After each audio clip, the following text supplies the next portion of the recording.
Morrissey.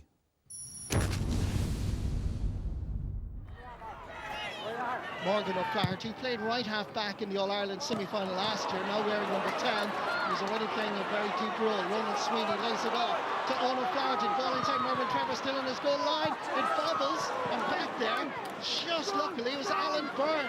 Gets it out for his Darren Hayden from the Ayr Road Club in Greystones. And Wicklow, just very nervous.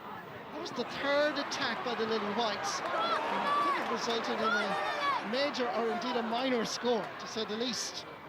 Back out for his Gary White. That's a fist pass in a windy day like today. Here's John Doyle, captain again, 2011 for Kildare. Turning onto his right foot, he knows how to score. All-star footballer 2010, getting the first point of the Championship 2011 for his captain. Yeah, kept his balance very well that time after he fell and shot over the opening point of the campaign this year. Just going back to what you were talking about earlier, I think Morgan O'Flaherty is actually playing at centre half back alongside Brian Flanagan.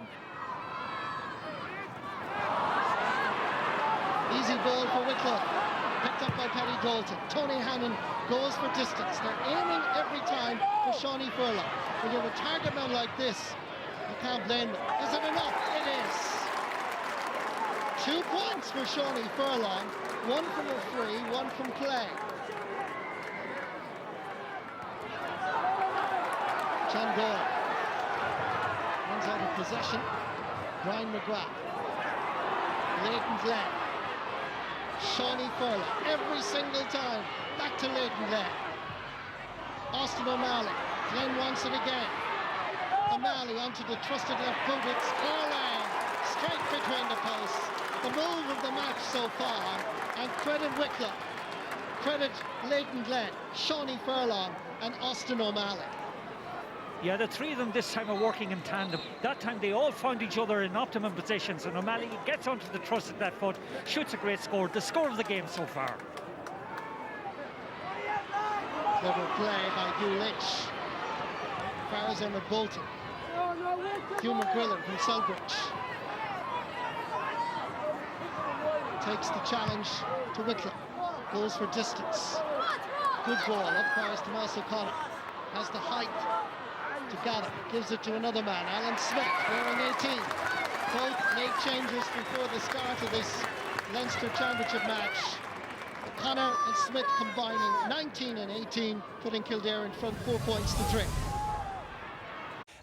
Lively enough so far, Colin, and difficult to predict a winner out of this yet. Yeah, very much so. I very much enjoyed that first half, and there was a lot more kicking at the ball, and I think a much higher standard than we had in the first game.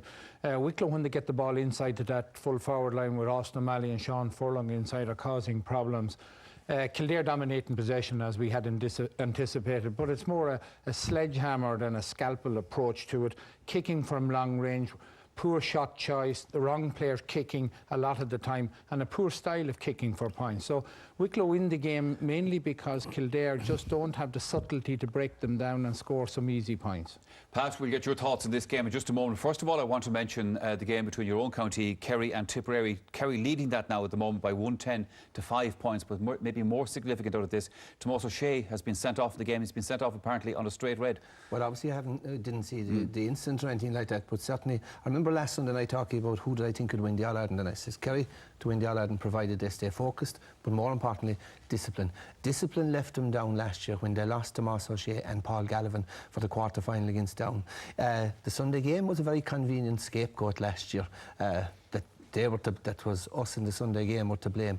It was Tomas O'Shea and Paul Gallivan were to blame for getting themselves sent off and for ruining Kerry's chances. So it's a worry. It's a worry. I thought the discipline had been sorted out, but it is a worry. The repercussions from that, Michael, too, are also that if he's sent off for the same offence within 12 months, it's double the suspension. Yes. So it may be 2 months suspension rather than one, which would put him out till the end of July, which would be a fairly serious blow. You would know, as I said, we haven't seen the incident ourselves, so we don't know exactly what happened there just a moment. Anyway, let's come back to Kildare and Wicklow.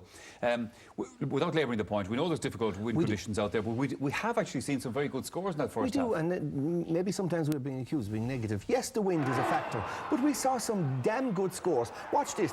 This starts with a good long 30-yard fist pass. And here along, you have nice movement, nice vision, playing the ball into a fella in a better position, and it finishes up with a fine score off his left foot by Austin O'Malley. I mean, so wind is a factor, but if the... Back to Alan Byrne. Goes for distance, nobody home except John Doyle. Punts it forward, far as Gary White. Back far as the captain. Onto the right boot. Should be a ball for the goalkeeper. In there was O'Connor, and eventually it's fisted over the bar. But it's a ball that possibly should have been cleared from a Wicklow perspective. Let's just watch this again. There was a punch there by O'Connor, and he came again and beat the keeper. Looks like there's going to be a change in referee here, and Sil Doyle could well be the man that could be getting a call up. James Stafford goes for distance. First ball up towards Shawnee Furlong, and Austin O'Malley easily gathered by Hugh Lynch. There's a little bit of an afters, and I think the umpire has spotted something down at the motorway end, as we'll call it today. But Austin O'Malley and Shawnee Furlong are underneath it. Austin O'Malley catches him with an elbow in the face. Just keep an eye on the number 13. Watch the elbow. There it is. Yeah, catches him on the side of the face, all right. The referee is showing a straight red. Well, no excuses. Andrew McLaughlin gets a yellow card because Andrew McLaughlin was fouling him after the ball had left their particular area, but it doesn't in any way condone what O'Malley did. O'Malley should have been shown a red card, and he was. Half-time, remember, it was Kildare 5 points, Wicklow 4. On the top of your screen, after almost 68 minutes, it's still 4 points for Wicklow. And Kildare have taken over in every corner, every section of the field, but particularly around midfield and around the half-back line. 2 against 2 up here, knocked down to O'Connor. Nice little jink to Alan Smith. They've played well together, and they score well in this Leinster Championship match. That is Smith's 3rd point of the match.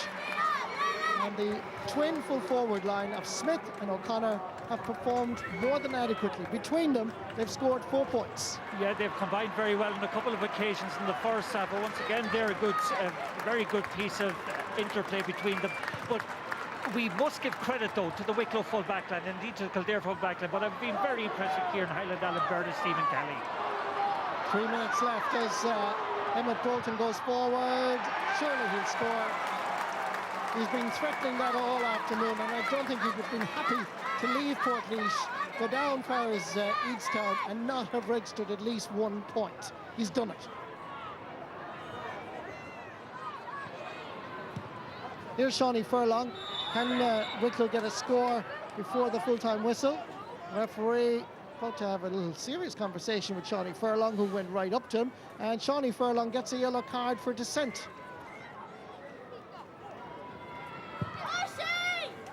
Leighton Glen gets the first and probably only score of the second half on the stroke of 73 minutes.